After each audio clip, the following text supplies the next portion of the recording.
Hey everyone, Elena here at Be The One. You guys, it is Thanksgiving month. Oh my God, I'm so excited. I love the holidays, as you can tell.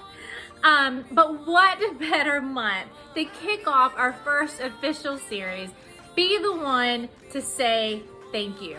Now, I know that sounds super easy, but we all know that person that never says thank you, that we just assume is so selfish and ungrateful. Or maybe you are that person who never says thank you, but you want people to understand why, and you feel misunderstood. So we're gonna get into that. So you guys stay tuned and let's head on over and kick off Be The One to say thank you. All right, so you guys, one of the things you're gonna hear from me all the time is when our hands are open to give, our hands are open to receive. And so when we are saying thank you to somebody, it is us giving to somebody. It is us taking a moment of our time. It's a little bit of our energy.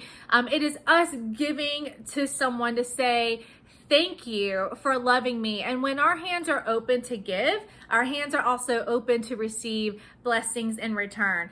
Number 2 reason why we should be the one to say thank you is because it's so important to stay in a spirit of gratitude. One, we don't want to be known as that douchey person who never says thank you, right? Okay, so being in a spirit of gratitude is being in a spirit of love. It is being loving to ourselves, and it's being loving to someone else. When someone is doing something for us, whether it's because we ask them to or they're doing it for themselves or on their own accord, it is still their time. It's still their energy. It's their resources. It was their choice to do whatever it is that they did for us, right? And so if they're going to choose to love us in whatever way that they are loving us and serving us, why can't we take a moment to simply say thank you? It takes 2 seconds, right? And so you guys have been in a place where you've done something for somebody and they never said thank you back. Like, the feeling's kind of deflating. Like, my love language is gifts, and I receive them very awkwardly, but I love to give them. I'm always looking for reasons to give. And I've been in that place where I would give someone a gift or, do something for somebody. They don't even say thank you. It's kind of like you might as well have just taken that thing, balled it up, and threw it in the trash can.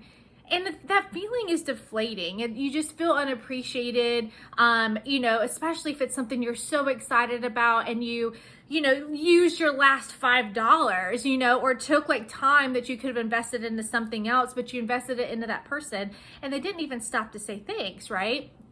And so when knowing how that feels for me, I use that feeling as a reminder that I don't like to feel that way, and therefore I never want anyone else to feel that way. And so for me, that is such a great motivator to always be the one to say thank you when someone is doing something for me. So make sure you take the time today to say thank you to someone.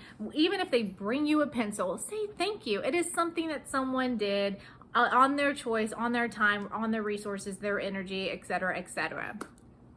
The kicker, what if you are the one that never says thank you? I can speak personally about this because I know when I was younger, I never said thank you. And it wasn't that I wasn't thankful, because I was. And I actually said thank you in other ways. Like, I would send a card or a text, or I would buy something back in return to say thank you.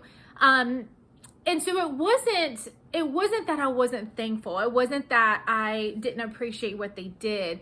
I just didn't know how to receive love because I was abused, or it was used from my past, and so I was very guarded in that area. And I know I've spoken to a lot of friends about this topic preparing for this video, and a lot of them say the same thing. It's not that they're not thankful. Some of them had mentioned that they get this feeling of like, oh great, now what do I owe you? Now, oh, I owe you something, or what are you gonna want in return? And all of these things, because they've been hurt in the past, or they've been used in the past. And so a lot of times, rather than us assuming the worst of somebody, it's kind of changing our perspective. You'll hear that a lot.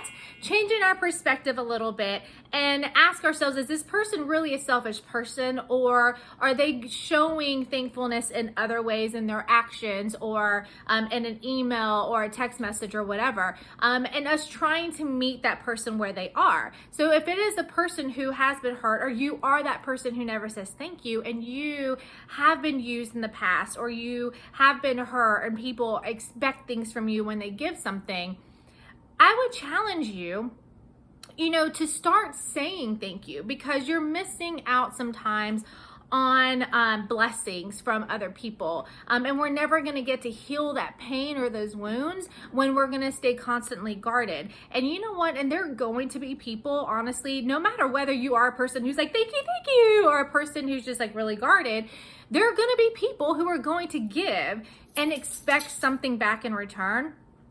And that's totally okay. It's going to happen. So go ahead and expect that to happen, right? But rather than being guarded and shut down and not saying thank you, when it does happen, again, another way to heal ourselves is to, when that happens, say, you know what? Thank you so much for X, Y, and Z.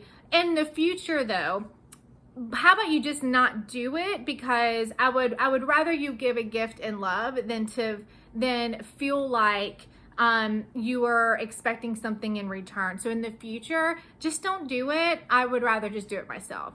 Because now what that's done is it is set a boundary of self-respect and self-love. It's communicated to the other person that even though I appreciate you and appreciate what you did, however, this is what this is going to look like in the future. Not being rude, not even mad at you, right? But it is a loving way for us to also just to continue to heal in that, to be the one to say thank you. I'm doing something out of the ordinary within ourselves, which is healing, but also setting boundaries is healing. And it's starting to create a new you and a new way of you being the one to do something extraordinary, because you are extraordinary. All right, you guys, so this month, it is Thanksgiving month. So what a great month to practice being the one to say thank you. You guys, thank you for tuning in. Share, subscribe. Remember, I am on Instagram, I'm on TikTok, I'm on Facebook